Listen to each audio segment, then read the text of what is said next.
Hei ja tervetuloa sarjamme 9. osaan. Tänään katsomme kohti tulevaisuutta. Mitkä ovat tekoälyn seuraavat askeleet ja miten ne voivat mullistaa liiketoimintasi? Jos tekoäly tuntuu jo nyt vallankumoukselliselta, voin luvata, että tämä on vasta alkua. Teknologian kehityksen vauhti on nopeampaa kuin koskaan ja tekoäly on keskiössä monissa näissä edistysaskeleista.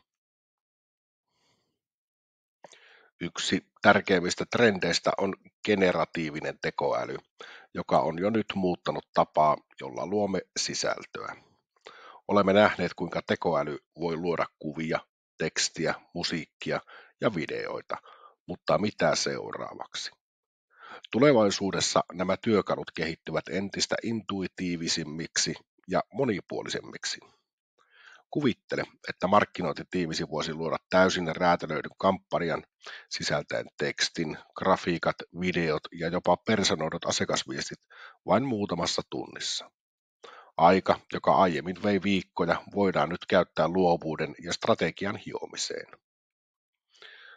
Otetaan tähän case-esimerkki.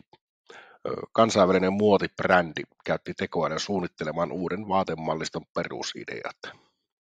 Prosessi alkoi analysoimalla markkinatrendejä, väriyhdistelmiä ja kestäviä materiaaleja.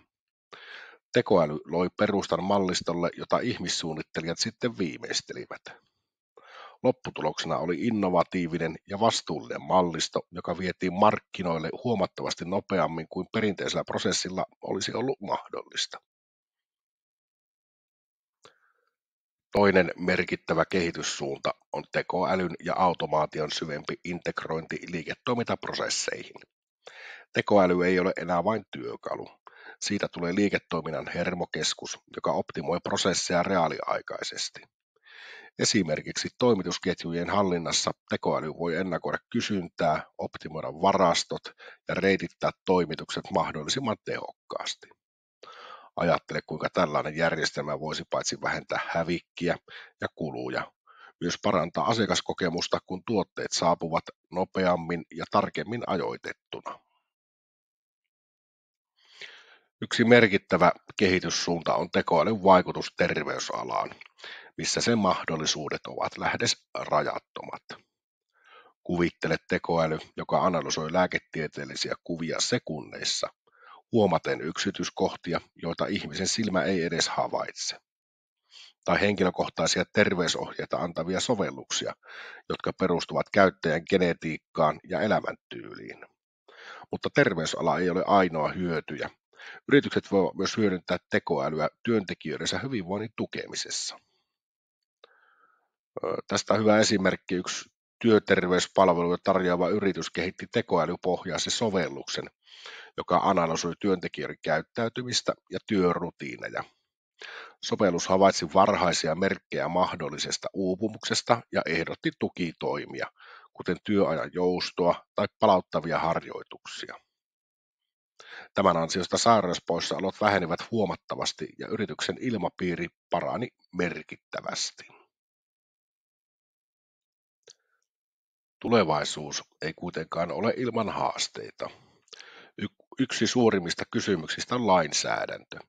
Miten tekoälyä tullaan säätelemään eri maissa? Millaisia vaatimuksia yrityksille asetetaan ja kuinka nopeasti ne voivat muuttua? Yritysten on varauduttava tähän epävarmuuteen ja seurattava aktiivisesti lainsäädännön kehitystä. Mutta yksi asia on varma. Tekoäly kehittyy ja sen merkitys liiketoiminnassa vain kasvaa. Näemme jo nyt, kuinka se voi tuoda kustannustehokkuutta, nopeutta ja uusia innovaatioita. Ja tämä on vasta alkua. Kiitos, että katsoitte tämän osan. Seuraavassa ja viimeisessä jaksossa keskitymme siihen, miten yrityksesi voi luoda vahvan tekoälystrategian, joka varmistaa kestävän menestyksen tulevaisuudessa.